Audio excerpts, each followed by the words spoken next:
আজ বলবো কলকাতার এক বিখ্যাত শক্তিপীঠ একদিনে কিভাবে খুব সহজেই ঘুরে আসবেন, আর জানবো মন্দিরের কিছু ইতিহাস ও মন্দিরের কিছু বিশেষ বিশেষ তথ্য যেগুলো সকলের অবশ্যই জানা দরকার। তাহলে আসুন শুরু করি। আজ আমরা জানবো মহাশক্তিপীঠ দক্ষিণেশ্বরের ভবতারিণী মায়ের মন্দির কিভাবে যাবেন। দক্ষিণেশ্বর যেতে গেলে আপনাকে প্রথমে হাওড়া বা শিয়ালদা রেলওয়ে স্টেশন আসতে হবে। শিয়ালদা থেকে দক্ষিণেশ্বর যাবার অনেক ট্রেন পেয়ে যাবেন।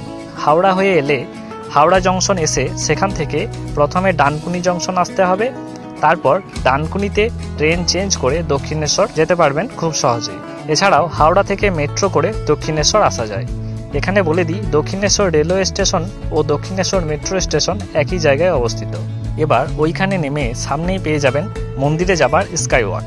এবার স্কাইওয়াক দিয়ে হেঁটে সোজা এলেই একদম মন্দিরের মেন গেটের সামনেই পৌঁছে যাবেন। এবার বলি রানী রাসমণির সাথে জড়িত দক্ষিণেশ্বর মন্দিরের সেই গল্প, যেটা শোনার জন্য সবাই আগ্রহী। জানেন কি কিভাবে তৈরি হয়েছিল এই মন্দির? আসুন জেনে নিই।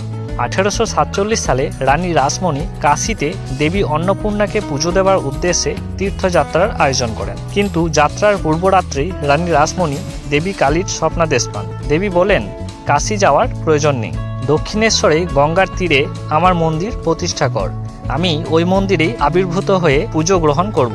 এই স্বপ্নাদেশ পেয়ে রানী অতি দ্রুত গঙ্গার তীরে জমি কিনে মন্দির নির্মাণের কাজ শুরু করে দেন। বহু বাধা পেরিয়ে অবশেষে আজকের এই নবরত্নের আদলে তৈরি মন্দিরটি গড়ে ওঠে। নবরত্ন মানে মন্দিরের যে 9টি চূড়া সেটিকে বোঝানো হয়। এবার বলি দক্ষিণেশ্বর মন্দিরের এরিয়া বা তার ম্যাপ সম্পর্কে একটু জেনে নিই, যাতে দক্ষিণেশ্বর গেলে অসুবিধাতে না পড়েন। এটি হলো দক্ষিণেশ্বর রেলওয়ে স্টেশন ও দক্ষিণেশ্বর মেট্রো স্টেশন। আর এই জায়গায় আছে ওই স্কাইওয়াক, যেটি সোজা মন্দিরের সামনে গিয়ে শেষ হয়েছে। এটা পুরোটা মন্দির এরিয়া। এইদিকে গাড়ি পার্কিংয়ের ব্যবস্থাও আছে, সাথে এই জায়গায় টয়লেট ও বাথরুমের ফ্যাসিলিটিও পেয়ে যাবেন।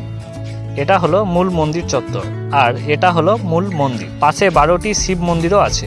এই জায়গায় লকার রুম আছে, যেখানে আপনি ব্যাগ, মোবাইল ফোন এসব রাখতে পারবেন। ফোন নিয়ে মন্দিরে প্রবেশ করতে পারবেন না, তাই মোবাইল ফোন অবশ্যই লকারে রেখে যাবেন। এইদিকে ডালার দোকান পেয়ে যাবেন। ডালা অর্কিডের পাশে এই জায়গায় মায়ের ফটো বা আরও অনেক কিছু আপনি কিনে নিতে পারবেন খুব সুলভ মূল্যে। আর এইদিকে গঙ্গায় স্নানের ঘাট পেয়ে যাবেন। দুই জায়গায় 2টি ঘাট আছে, একটি এই দিকটাই আর একটি এই পাশে। আর এটি হলো মায়ের পুজো দেওয়ার লাইনের এন্ট্রি গেট। এবার মন্দির এরিয়ার ভিতরে কি কি আছে সেটা একটু জেনে নিন। এটি হলো মা ভবতারিণী মায়ের মন্দির, আর এই দিকে এইগুলি হলো 12টি শিব মন্দির। এছাড়া আছে রাধাকৃষ্ণ মন্দির। দক্ষিণেশ্বর এসে আপনি মা ভবতারিণী মন্দির ছাড়া আর কোন কোন জায়গাগুলো ঘুরবেন সেটা জেনে নিন। এবার প্রথমে দক্ষিণেশ্বরে মা ভবতারিণী মায়ের মন্দির তো ঘুরবেনই, তারপর মন্দিরের পাশে যে গঙ্গার ঘাট সেটা একটু ঘুরে নিতে পারেন। এবার এখান থেকে টোটো বা অটো করে শ্রী অন্নদা ঠাকুরের প্রতিষ্ঠিত আদ্যাপীঠ মায়ের মন্দিরও দর্শন করে আসতে পারেন। এরপর দক্ষিণেশ্বরে মা ভবতারিণী ফেরিঘাট থেকে মাত্র 11 টাকার টিকিট কেটে লঞ্চে চেপে গঙ্গার এই তীরে বেলুড় মঠে পৌঁছে যান। এবার স্বামী বিবেকানন্দ কর্তৃক প্রতিষ্ঠিত এই বিখ্যাত বেলুড় মঠ ঘুরে দেখুন। এরপর আপনি চাইলে ব্যাক করে দক্ষিণেশ্বর যেতে পারেন, তারপর ওইখান থেকে বাড়ি ফিরতে পারেন। নইলে বেলুড় রেলওয়ে স্টেশন থেকেও আপনি ট্রেন ধরে বাড়ি ফিরতে পারেন। বেলুড় রেলওয়ে স্টেশন থেকে হাওড়া যাবার অ্যাভেলেবেল ট্রেন পেয়ে যাবেন।